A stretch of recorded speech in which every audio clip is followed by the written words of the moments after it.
Welcome to the Progressive Patriots Podcast, the show where military veterans come together to speak on the issues. We strive to unite the nation under a common banner of forward progress for all people of any color and creed, even those with whom we don't see eye to eye. Remember that the panelists are speaking on their own perspectives and do not represent any candidates, elected officials, or organizations unless explicitly stated. With all that out of the way, let's get right into it. Thank you for listening.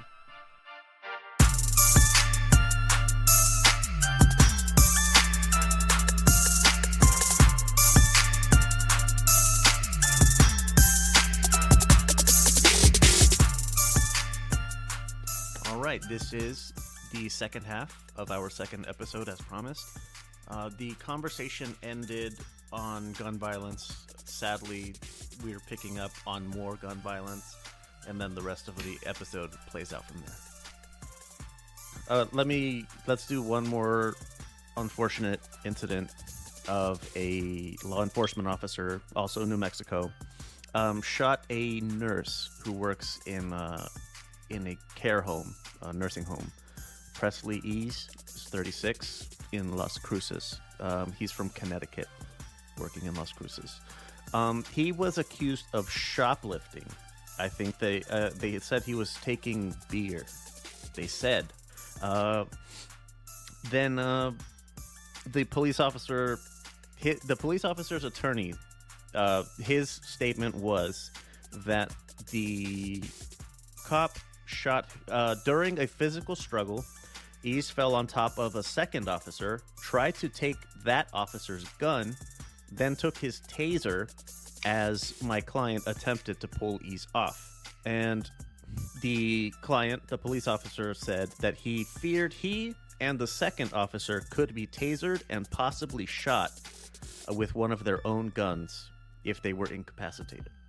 The New Mexico Attorney General called this poor police tactics and unjustifiable use of force, and he's being charged with voluntary manslaughter, I believe. Dang. All right, so basically, this is a case of employee theft. If we're gonna even assume that he took anything in the first place, because how many times do these reports end up being bullshit? Right. Yeah. But like, all right, so employee theft of a fucking beer. No, Presley was at a store, like just at a shop. He was at a shop. Oh, okay. Yeah. See, the way I understood it was that he was at the nursing home. Okay. No, he just works at a nursing home. That's all. So, dude, I don't know, man. Like, honestly, that's why that store's got insurance if you want to, like, write the dude a citation or something like that. But, like, why are we tackling a guy and killing a dude over How a did it six-pack of escalate beer? to this? How did it escalate to a physical altercation? That's unreasonable. It's way too excessive. I really wanted to try to keep it out, but he shot him in the back of the head. So it's kind of like point blank execution. That's what what it seems like to me. Even with an altercation, you could have tased him with your taser. What the fuck do you have it for? Yeah, exactly. Pepper spray, something. It sounds like these cops just are not trained. It sounds like they don't know what they're doing. You have 2-on-1. You've got two cops, and you're losing. And you're losing. I want to talk to your training officer, because there's something's not going on. So they're not trained. They are trained, and they're doing what they're trained to do. This is what they're trained to do. They're taught that when you go out there, it's like you're going on patrol in Afghanistan. Anyone and everyone could be your enemy. How much of this, and full transparency, I pursued a career in law enforcement when I got home. I did not become a police officer, but how much of this is simply because we don't give veterans very many options of where to go when they leave the service, and a lot of veterans become cops, and a lot of veterans bring shitty behavior from the infantry, military, police, et cetera, into the police world. Yeah. But not only that, how many guys with PTSD are cruising around with a badge and a gun right now in the United States. Let's have, that's a whole nother. Yeah, that's a. Yeah. How many of those guys are fucked up like I was when I first got home? Like I was when I got home. Yeah, and they just don't know it. And they're cruising around on anger and shitty decisions.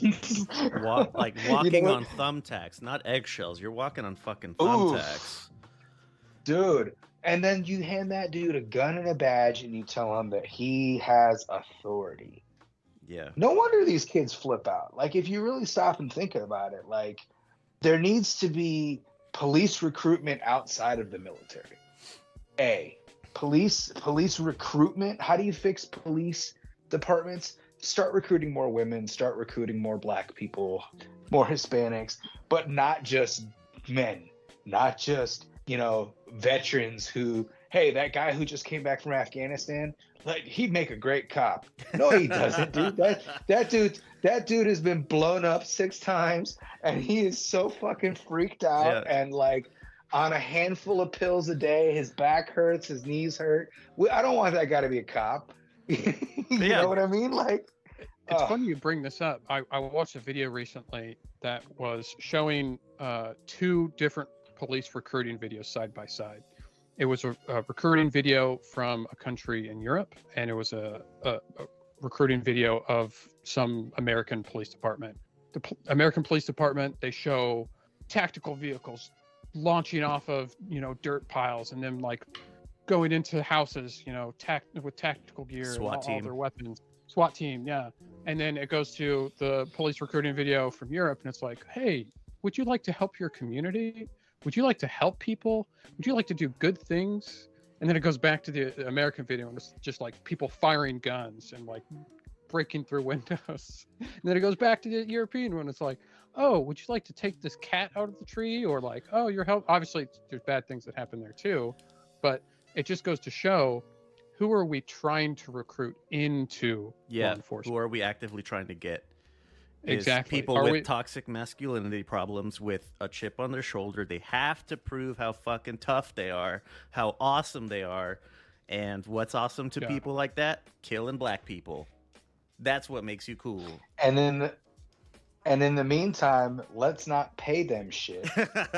so that these guys sit there, they're overworked. Do you know a cop in America that doesn't work overtime? No. That isn't required to work overtime?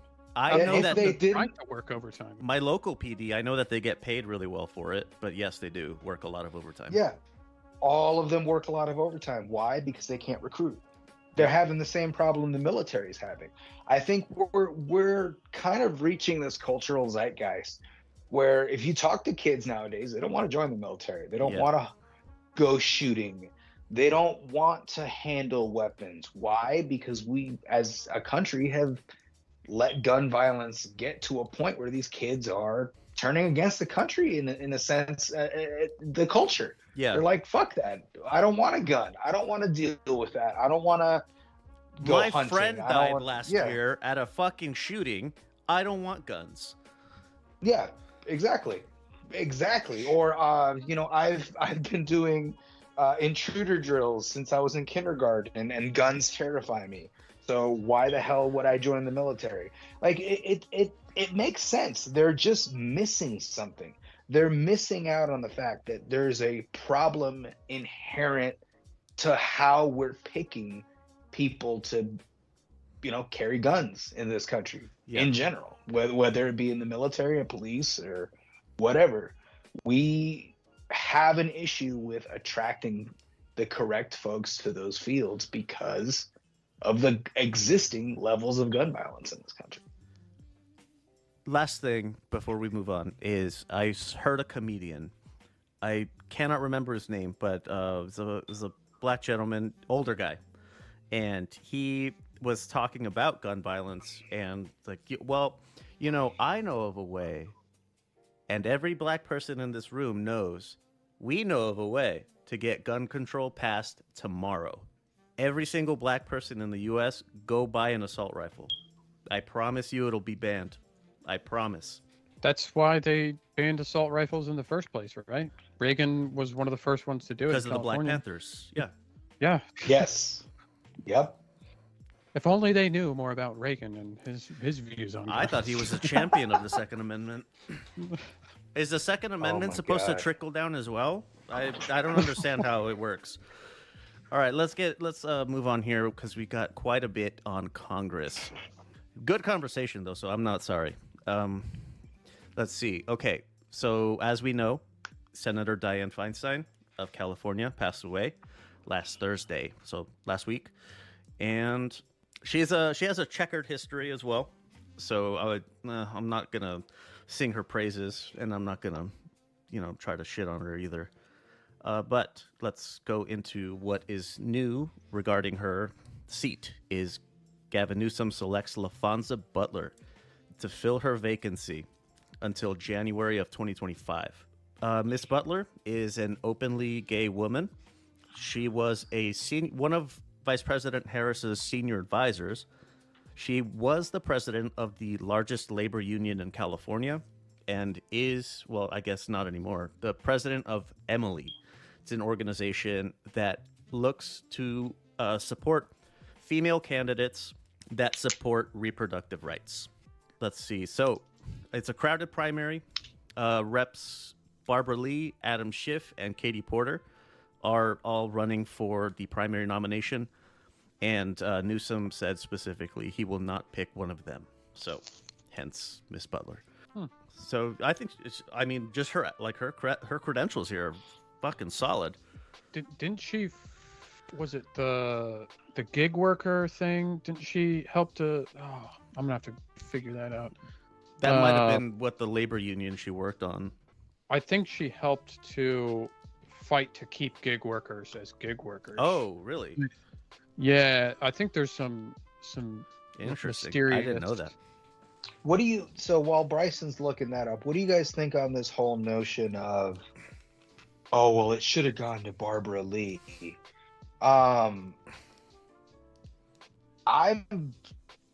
Look, Feinstein was never going to leave that seat. And the idea of 90-year-old senators and congresspeople is ridiculous to me. Yeah. Like that is, you cannot tell me in any way, shape, or form that that's what our founding fathers intended. Was there to be 100-year-olds crawling creepily, stalking like Nosferatu around the freaking halls of Congress? I'm looking at you, Mitch McConnell. Oh my goodness. But the notion of, well, the seat should have gone to Barbara Lee. It should have gone to so and so. Exactly. Why? Why do we have this like seniority? Yeah, like thing. It's my turn. It's Hillary's turn. That's why you should vote for her in the primary in 2016. Oh my God. I saw an interview with her today on, I want to say CNN. And I was like, seriously? Like, the first thing that came to my mind, and there's a lot of Hillary folks out there that are going to send me hate mail now. But like, who gives a shit? The woman is not in politics anymore. She holds no current office. She is a private fucking citizen. Grab somebody's grandma out of their living room and stick them in front of a camera, and you're getting generally the same fucking opinions. I just don't get the hero worship around people like the Clintons. Like, I have nothing against Barbara Lee. So Barbara Lee, love you, girl. More power to you. But like, I just don't like the idea of like, well, it's my turn now. Yeah. Or I put in the time, so I should get this. No, I deserve this. Yes, exactly. That's a problem I had. That was an argument I had actually on Clinton in the 2016 primary. Was I voted for Bernie Sanders because I like his policies more. That's really it. And then some friends, not friends anymore, were throwing like the sexist card or misogyny card. Like, buddy, no. Okay, look, if it was Hillary Clinton or Elizabeth Warren, I'm picking Elizabeth Warren. Or if it's, like, I don't know, you know what I mean? Like, it has nothing to do with the fact that Hillary's a woman or anything. It's that I didn't really like her. I No, it's voted the for fact her in that the she was general, but Yeah, she was a flawed candidate. I Yeah. voted for her in the general as well. I also voted for Bernie. But like, she was a flawed candidate. yeah, And so let me hit you with a question as we're talking about this then. Are we making the same mistakes with the Biden administration that we did with Clinton in 2016, in the sense that we are assuming the Biden is going to win and assuming that the right is going to lose? yes, Are we making the same mistakes? Because I feel like we are. I do too. I don't necessarily think it's gonna go like it did in 16, but it is like a parallel. We're doing the same shit, and the same shit might happen again. I've got family members who straight up said that they won't vote at all if Biden is the candidate. Goodness fucking gracious. And like, I've had those conversations, and like, I mean, I work in politics. I work as a community organizer, so like, they know what I do. They know that I'm going to harp on them for not voting, but that's the point that some people are at right now. It's like, they're saying, well, if the choice is between Biden and Trump again, then fuck it, I'm not voting. Yeah. And so how much of that is voter burnout, and how much of that is like, they got a point? They got a little bit of a point. There's got to be a grain of salt, grain of truth in there, right? I understand the 'Cause, like, sentiment. yeah, exactly. I understand why they feel that way. I don't like it, but I get it. So go real ahead. quick, sorry, back to Go for it. Yeah, Laphonza Butler. yes, Miss Butler. She was retained by Uber to advise the company on its dealings with organized labor. So she was paid money during the whole gig worker, we want more rights kind of thing. But I can't read the article because it's behind a paywall. Thanks, San Francisco Chronicle. I have no idea if you're good or not. As San much as I Francisco can Chronicle? I don't know. I have no idea who owns them. They but command probably big some- dollars, dog. So I don't know. break out your But wallet. from what I can see, she believes Uber drivers and other gig workers deserve full benefits of employment, but did not specify what her work with the company entailed. So Somebody I'm not gonna signed go, an NDA. yeah, Yeah. I'm gonna have to look into it more. But there is some. I'm some gonna fishy guess stuff. that she helped them structure like a bare minimum kind of offer, something that would Yeah. be palatable for the workers. Yeah, that Yeah. makes sense. Yeah. That's Yeah. just an assumption. That's not a fact. I don't know But- that. I'm just saying that's what I think. Yeah. Uh, She seems better than most, though. So Yeah, I honestly don't know much about Katie Porter. I've heard in one interview of hers, and that's really it. Barbara Lee, I don't know. Like, the idea was that Newsom didn't want to, tip the scales for anyone in particular, and let them win on their own merits, which makes perfect sense to me. yeah. Like, if Barbara Lee But- truly deserves it, then she's gonna win, right? But doesn't he tip the scales a little bit to the person he appointed? Oh, right. His pick was someone who, like, I don't know, handshake agreement that they're not going to run in the primary. See, but I read that they had renegotiated that, and that he is okay with her if she runs. Oh, so See? she's saying no right now, but She's saying no right now, but my guess is that she's gonna run. when she And- gets a taste of that sweet fucking Washington D.C. food or something, I don't know. Oh my God, whatever it is. She's it's, gonna get a you taste know, of power, and she's gonna want to keep the seat.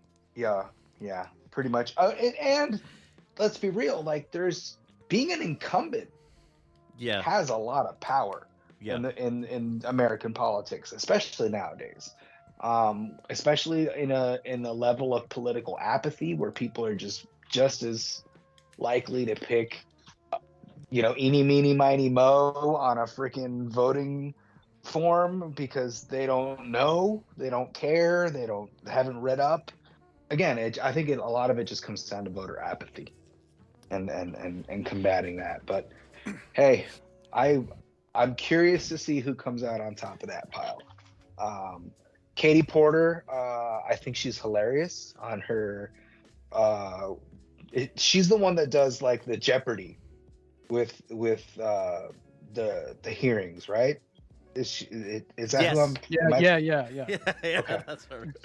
Like, I absolutely love her grilling people with like, you know, just the most ridiculous forms of Jeopardy in Congress. She makes it fun. She makes it engaging. Like if I was teaching and wanted to get my students into it, she'd be the clips that I'd put on. You know what I mean? Like, Right. because she's making it engaging for folks. So definitely dig her there. Barbara Lee, come on. She's the only one that voted against the Iraq War. What more can I say? Yeah. Yeah, Right? yeah. Okay, so let's keep going here. Okay, little quick update on Senator Bob Menendez of New Jersey. Pleads not guilty, refuses to resign. His trial starts May 6th with Judge Sidney Stein. And all of his co-conspirators also pled not guilty. And further to that, the Biden administration came out with they are going to work with Congress to review military aid and arms sales to Egypt. After Menendez was tipping the scales for Egypt, and he has Egyptian gold bars in his pocket. Isn't Egypt like an authoritarian country Yes, right now? very Don't much they have like so. a dictator? Why are we selling military arms? Senator, his replacement, Menendez's replacement in the committee is Ben Cardin of Maryland, and they have a hold on current funds for Egypt, and it's going to remain in place until they correct their human rights record. So, yep, they're probably not going to. They're probably not getting that money. Hey, little tidbit too. That's exactly why we had what was it, COP26, or what was the last COP on the thing on climate change? Oh yeah. It was in it was it was 25. I don't know, whichever number it was. They had it in Egypt because it is an authoritarian country. And if someone wanted to go and protest all of these world leaders talking about climate change and what they're not going to do, what better place to do it where you could just throw them all in jail? Like when the G20 and the G7 will convene, they get shit on. All right, so that's the update on the Menendez situation. It's the second time he's gotten. Yeah, the last time was in the investigated. 90s. I wish he would just go away. To be honest, again, why are we still dealing with a problem from 30 years ago? Go away. One of the reps in New Jersey is going to primary him if he doesn't step down. Good. It's Andy Kim. Okay, so let's see here. House Speaker news. So McCarthy was removed from the speakership. This is the first time this has ever happened. Representative Steve Scalise, House Majority Leader, and Jim Jordan of Ohio, Kevin Hern of Oklahoma, Scalise of Louisiana. They're going to be jockeying for the the speakership. Now, after this debacle went down, the moderate quote unquote House Republicans, they're calling for a change to that one person motion to vacate rule that Matt Gaetz and McCarthy made together. So I got some poll data. It was 1,000 respondents. Okay, so perceptions of the removal, seeing it as a good thing. 42% of Republicans thought it was a good move to remove McCarthy. 27% of Democrats. These are self-identified people. So it was a bad move. 32% Republican, 40% Democrat. Neither good nor bad. 17, 24. Let's see. Who's going to regret this move? The Republicans will. Is 20 to 62. Naturally. The Democrats will regret. 31 to 9. Both will regret. 19 to 13. No one will regret. 27 to 15. I voted on this one. I was one of the Democrats voting that the Democrats will regret this because Jim Jordan is the heavy favorite to succeed Kevin McCarthy, and he will absolutely not cooperate. He's not bipartisan in any way. This is not good for House Democrats. He's responsible for the last shutdown, arguably. Yeah, he might be responsible for another one. Yeah. Oh, he's certainly not going to be, avoiding a shutdown in any way. Bryson, what do you think, dude? Like, I feel like I didn't really. Jim Jordan's a clown. Yeah, but he of the preferred next speakers, Scalise 19-9, Jordan 48-2, Hearn 3-1. They all suck 9-66. All I know is whoever it is, I'm not gonna like him. So I'm gonna. It's not gonna be good for me in any way. But I did see one thing. I don't know if we had plans to talk about it. I forget who it was, but they did a CNN interview and talked about Gates showing videos on the House floor. Did you guys see that? No. Videos of what? Encounters he had with. Let me look it up. Yeah. And maybe we come back to it. Yeah. So while you're doing that, speaking on the topic of who may be the next Speaker of the House. Oh, Mr. Trump might be planning a visit to Washington next Tuesday, where he is going to meet with the House Republicans to discuss who should be the next Speaker of the House.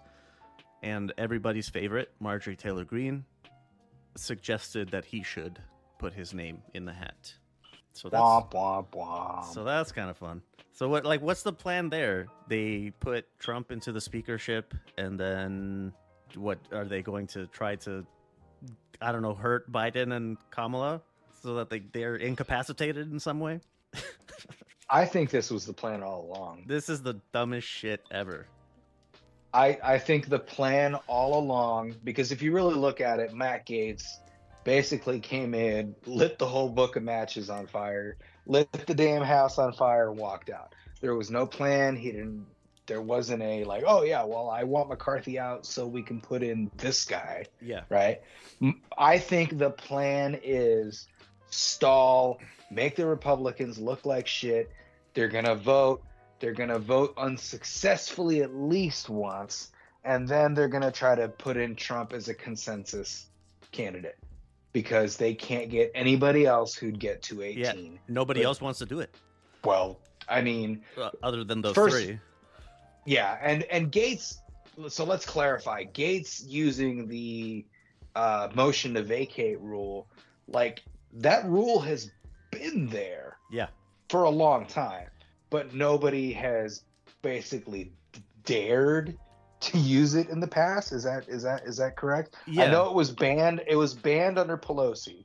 I think the rule had to pass it had to pass a vote on the entire floor just to consider it, let alone actually remove them. So they get voted on twice, basically. Oh, yeah. Okay, well that's different. So now Gaetz made it so that he had the kill switch ready. All right, I found it. Right. So Senator Mark Wayne Mullen from Oklahoma accused Representative Gaetz of openly detailing his sexual experiences to fellow lawmakers and showing videos on the House floor, apparently, Well, of him doing things he's not supposed to be doing with children, or maybe. I was gonna ask, like, are these girls of age? Because that makes it a little extra shitty. Yeah, he has a history. Yeah, I know. Yeah, underage girls. That's not even the biggest thing that blew my mind. The thing to me is, this guy knew, this guy saw it, and he didn't say anything. He was just like, "Oh yeah, okay, cool. Well, I'll bring it up when I need to." Like that doesn't make any sense to me. Obviously, there's something weird going on here. My guess is that it's not somebody who's underage. My guess is that it's some unfortunate girl from the DC area that he is now showing off to other GOP members in the House, which is just disgusting in its own right. Here's the thing. The guy who's saying it watched the video, right? So like he's not saying like, hey, this guy showed me this and I turned away in disgust. It wasn't like, even a good watched the video. Like, he wasn't very good. Like, his technique sucked. As I'm Oh reading my this, god. I don't think that I don't think there was videos involved now. But still, talking to people and Very explicit. describing explicit encounters and being like, "Hey, I'm not going to tell anyone about this. I don't care. I'm not going to bring it up." That's super messed up. I think he's an incel anyway, so. Probably. Okay, no, I just so nobody gets sued. I don't think he's an incel. But like, dude, like guys like him, I think we definitely knew people like him in the service, right? Like we definitely knew guys like him who were just like embellishment. Always It's not bragging about girls that they fucked and whatever. I was a Division I state champion wrestler and whatever. Yeah, Uncle Rico's. I definitely knew guys like that, and I worked in a military prison for 5 years. So. Oh God. Yeah. One more thing on Congress. I think it was, I don't recall what day it was specifically, but Representative Jamal Bowman of New York pulled the fire alarm because he was trying to get to a vote and the door was locked. So he pulled a fire alarm and he claimed he thought that would unlock the door. Like, come on, dog. Way. Just own it. Own it, dude. Nobody believes fire? Did it say fire on the lever? Exactly. That's some of the jokes that I was hearing is like, okay, my kids are like 6 and they know what a fire alarm looks like. It says fire on it.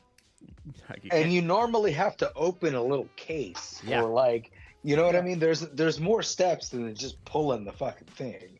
And don't the buttons that open doors usually have a nice little symbol on it? Like a little guy in a wheelchair, person in a wheelchair. That's how those work usually. There's no excuse. He was running late and he didn't want them to proceed without him. That's absolutely what was happening. Okay, I don't have anything more there. The Supreme Court released a 9-month plan. So this is what they're going to be listening or hearing over the next year is domestic violence, gun curbs. So they're going to argue the constitutionality of those.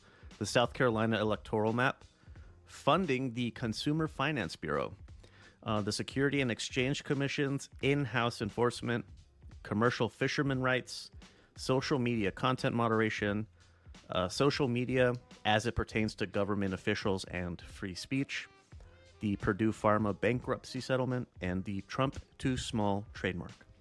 That's quite a docket.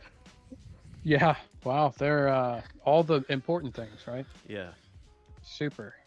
The social media shit's a can of worms. Yeah, it is. I can't wait to see how that plays out. Like what? Yeah. What constitutes free speech and then content moderation? Like it's their platform. They own the infrastructure, so they can kind of make whatever rules they want. But when they're as ubiquitous as like Facebook or Twitter or whatever, what do you do there? So here's where I'm going to play a little bit of devil's advocate on this one. Does it really matter how ubiquitous a forum is? So, for example, maybe my opinion is worth more at a certain in a certain forum. My opinion is paid attention to more in a certain forum, right? But does that mean that I can get upset that my voice isn't being heard on another forum? You know what I mean? Like, I think at the end of the day, Facebook and Twitter, or excuse me, X, it's like that. It's that Twitter. Sesame. It's formerly known as Twitter. Yeah, the Sesame Street episode where Elmo has the little symbol that Prince used to go by. But like, you have these places that I think you have to almost think of them as physical spaces for conversation. You know what I mean? Right. So like, just because I own a conference center doesn't mean that I have to regulate the speech inside the conference center. You could refuse to book them. You could. And that's where I think it's not so much about content moderation. User moderation? User moderation. Bingo. Okay, I feel like I get it. I feel like it has a lot to do with, am I allowed to make false claims for my benefit? Or can I be a straight up Nazi on Twitter or Facebook? Yeah. To which I say, fuck Nazis in every shape and form. I don't care about their free speech rights at all. But again, if you went into a pub, so again, a public forum, Yeah. if you went into the local pub and started espousing Nazi bullshit, chances are the owner of that establishment is going to kick you the fuck out. Yeah.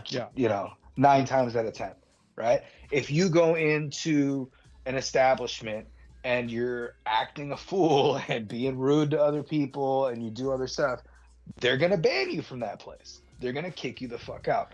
I am more about like, maybe we need to get to the point where like, hey, if you can't be a big kid and play with the big kids, then maybe you don't get to play with the big kids no more.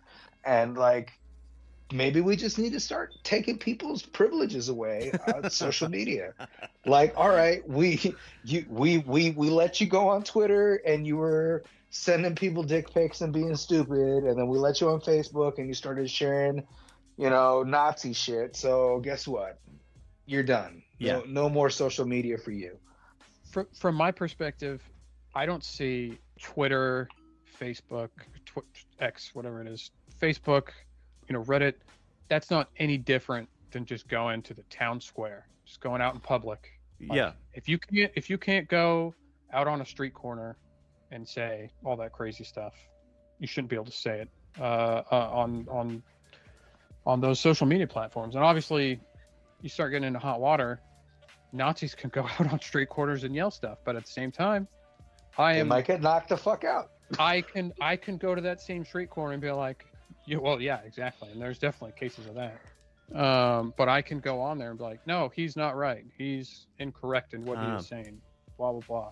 So it definitely is a tricky situation. But So you're thinking more like moderate the content that you consume rather than what other people do. Moderate what you consume. Yeah.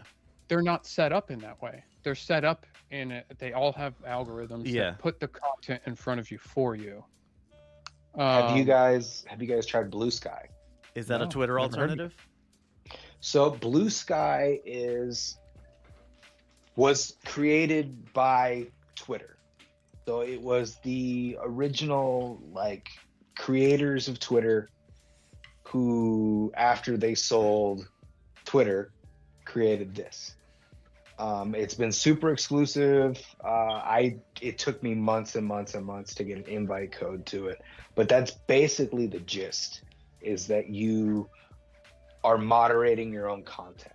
You're moderating your own feed, and you can give it, particulars. You can follow certain people. You have your network.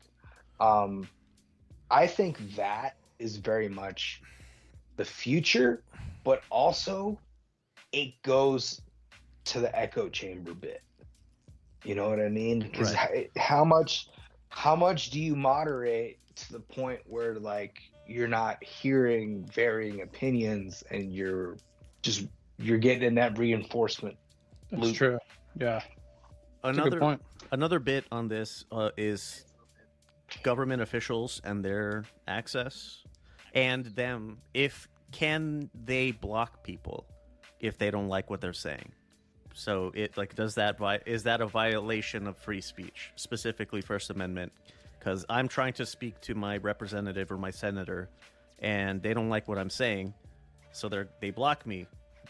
That's like an official government action or whatever. If they're using their official account, not a personal. That's that one's a tough one. I mean, I could still send them an email or something. Yeah, you can still go to their office and set up an appointment. Yep. And obviously, maybe not everyone has that ability. I think if we use the same analogy of it being a place, right? Mm-hmm. So your rep is on the soapbox talking. Yeah. You come my rep is on a soapbox. I come in and tell them they fucking suck. Yeah. You suck. I don't agree with you. You're doing a terrible job. Okay. Their staff could come up and ask me to leave, depending on the location, right? Right. let's say we're at a restaurant and they're doing an event. Their staff could come up and ask me to leave. How is that any different? Here, I mean, is this like a personal message thing? Because I think it comes down to like, if the platform, if you're violating the terms of that platform. And that's what the argument is because they're a government official in their official capacity, do the terms of service inhibit your free speech, to like your connection to your representatives, is the argument that they're going to have. Either way, like, you guys are making really good arguments for both. I'm more interested in hearing about these now. Like, when I was reading about what the Supreme Court was going to hear, I wasn't that interested in these, but now I am. Interesting. Okay, one last thing before we get out of here. In Idaho, they had a near total abortion ban, and it is now enforceable after an appeals court. All three panelists are Trump appointees. They removed the block. So the AG of Idaho, he called this a sensible law. The sole exception is to prevent the mother's death, which is pretty rough. So the U.S. sued Idaho, saying that the state ban violated the American Medical Treatment and Labor Act, which requires hospitals to stabilize patients with medical emergencies. So, the U.S. argues if a woman comes in and something is going really wrong with her pregnancy and she needs to terminate now or she's going to die, well, they're not allowed to do that. So Judge Lawrence Van Dyke said that the Treatment and Labor Act does not specifically mandate certain procedures, i.e. abortion, to be offered. So because the act doesn't say specifically abortion, it doesn't apply. That's the stupidest shit I've ever heard ever. Like, if it saves their life, yeah, then yeah, it does say that. It says that. So I don't know. I'm speculating here that he's trying to make it that they have to try all other avenues first, which I'm not entirely certain. I really don't understand these people. I don't get this. So in 2012, there was a similar incident that happened in Ireland. I don't know if you guys remember that, where a couple, I believe they were actually Indian citizens. So they were in Ireland. The wife ended up passing because she was unable to get an abortion at the hospital that they were at. They ended up changing the law in Ireland. I heard about them changing it. I didn't know why they did that, though. Yes. So it literally came down to somebody's spouse passing during an incident. And it was there were international implications because they weren't citizens. Right. And they were denied care based on, what was going on.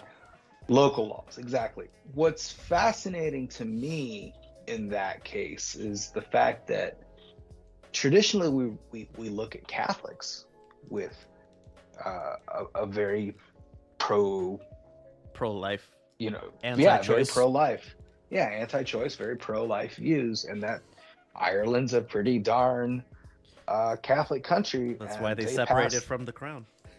Yeah, and it passed overwhelmingly. Yeah. So and again, everywhere that you see it go here in the United States, it passes overwhelmingly. How much of this is just a made-up issue by a handful of people grasping at whatever they think will piss off their base enough to get them to turn out? Maybe I'm just being a pessimist, and I'm the eternal pessimist. You were talking about earlier about the glass half full. I'm a glass half empty. I'm going to try to balance you out here then, if that's the case. I'm the eternal optimist. I'm always trying to look for the silver lining. That's good. I feel maybe I'm going to get us into hot water on this, but how much of this abortion debate is fueled by religion? Because a lot of it. Being an atheist, lot of it. This doesn't make any sense to me. I mean, maybe that's just because I'm an immoral, Godless Satan heathen. godless heathen. Yeah, but at the end of the day, are we not allowed religious freedom? Like if your religion says this is when, the soul enters, If so we you're gotta not allowed to protect have them. abortions, then don't get one. Then you don't get one. Yeah, exactly. But I think we need to normalize the term forced birth. Honestly, I think that needs to make Yeah, its way into I the think media. when that unfortunate young lady, I think she was like 11 or 10 or 11, and she was Yeah. raped, and they had to take her across state lines to get an abortion because otherwise she was going to have to carry to term. She's fucking 10 years old. Are you she kidding hasn't me? even she hasn't even fully developed Right, she as has- a human being. Right. Like we don't stop developing until we're 26. Our brain stuff finally is done Yeah. figuring that like forming at 26. You're going to tell me that an 11-year-old has to do that? So you brought up the part of like religious implications. Yeah. I'm not an atheist, but it's difficult. I have to qualify it really thoroughly because on a personal level, I don't agree with terminating pregnancies. But my opinion doesn't fucking matter. The reason why it doesn't matter is because I have no idea why somebody would be having to do this. I really don't. And I don't want to there's no fucking reason someone should have to explain that. It's a really difficult decision. Leave them alone. As much as I don't like it, and it really, what it is them making up scenarios to upset people. Like they're going to abort babies at like 2 days before they're born. They're going to terminate third trimester fetuses because it's fun or whatever. Like that's the dumbest shit ever. Like you're making up a reason to not like it. Like you're not thinking about a 10-year-old girl who was raped, or you're not thinking about an Indian couple who's she's having very difficult medical issues with her pregnancy, or someone has like an ectopic pregnancy, an ectopic fetus outside of the uterus. It becomes toxic, and it will literally kill them. It'll kill the woman. A good friend of mine had that, and she had to have an abortion for that. That's the only way that you get rid of it is an abortion. It's fucking ridiculous. It's like a false sense of morality, man. Virtue signaling. Yeah, virtue signaling, exactly. Like, let's be real here. How much of this is just the inability of those folks to put themselves in other people's shoes? Yeah. And also, I think a lot of it is race, because if you sat down and asked these people, who do you think is having abortion? Mm-hmm. They're gonna tell you that it's welfare queens. Yeah. That it's Black girls, this, Hispanic that girls. it's black girls. Yeah, that's who they think are these hypersexualized archetypes. You know what I mean? They're archetypes. They're caricatures. They view Latinas and African American women as caricatures, as archetypes. So they don't see that as an actual person. They're not viewing it in the lens of, well, this might happen to a person. This might happen to that welfare queen. This might happen to that undocumented immigrant who's here just sleeping with everybody and doing this. Like, they have this connotation of who gets abortions. Yeah. What kind of behavior is associated with that, right? But that's behavior that they are internally associating with those folks. We all know that people get abortions across all all races, across all socioeconomic all demographics, statuses, every single demographic. All demographics. It doesn't matter. But the idea is that when we talk about it to politicians specifically, a lot of the older politicians are still talking about the welfare queen. Even if they're not saying it out loud, that's who they're talking about. They're not talking about their mistress who they got pregnant by chance. The last thing I'll add on this, banning abortion, it's just banning abortion for poor people. Yeah, you're You got banning it money? for the Yep. poor. You can do whatever you want. Yep. You can fly to whatever country or whatever the hell you need to do. I think Mexico's looking to codify it as legal. So yeah, people are just going to go to Mexico. Which when it was banned, they were doing that anyway. Yeah, I'm trying to think. Somebody said something really. God, why am I Mitch McConnell? Why is this happening to me? TikTok. Yeah.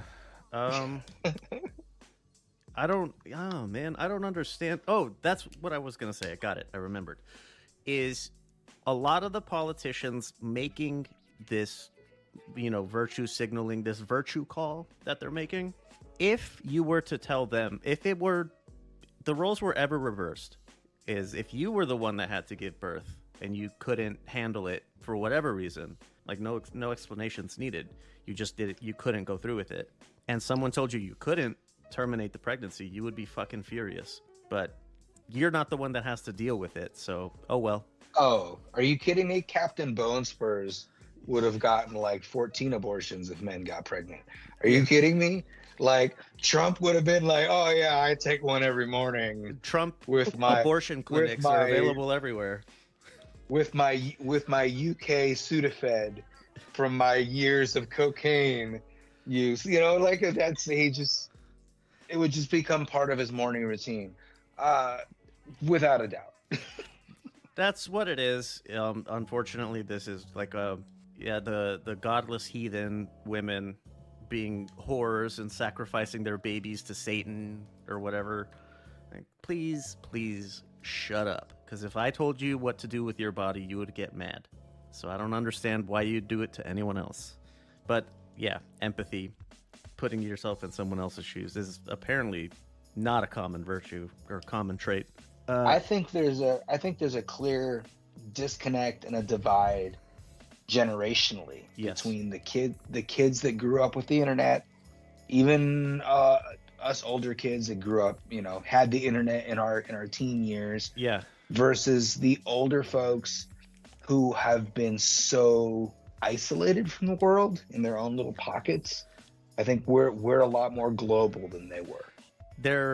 Their version of social media was, I don't know, going to after church, you get around with your friends and then you gossip. That was social media. And then not tipping. Oh, goodness. Yeah, I think that's as good a time as any. I think, we're done. Like, we went through this whole fucking list. I did not expect that to happen, but we're all good. Yeah, we're gonna keep doing this. This is what the Progpats do. Okay, let's see. On our way out here, the socials. So they are not affiliates or anything like that, but I still plug them because I like them. Common Defense is at Common Defense. I think on Instagram it's Common_Defense. Vets Forward is Vets_FWD. And me, the entire Lux Media Network, is LVX Media Net. You can find all kinds of shit that I do on there. Gentlemen, parting words. It's my favorite part of every show that I do. Well, if you're listening, thanks. I love you. I don't have anything to plug, but maybe someday I will. Have a great day. Yeah, same. Love y'all. Love that y'all took the time to share your little space of the universe with us today, and follow me at Real Mo Montalvo on Instagram if you want to hit me up. That's really the only one I use and put stuff up on. But yeah, if you want to follow me there, and hope everyone out there is doing their bit to make this place a little bit better. This miserable fucking existence. Fuck this place. Yeah, no shit. Where do I get off the ride? Like, when does this shit end?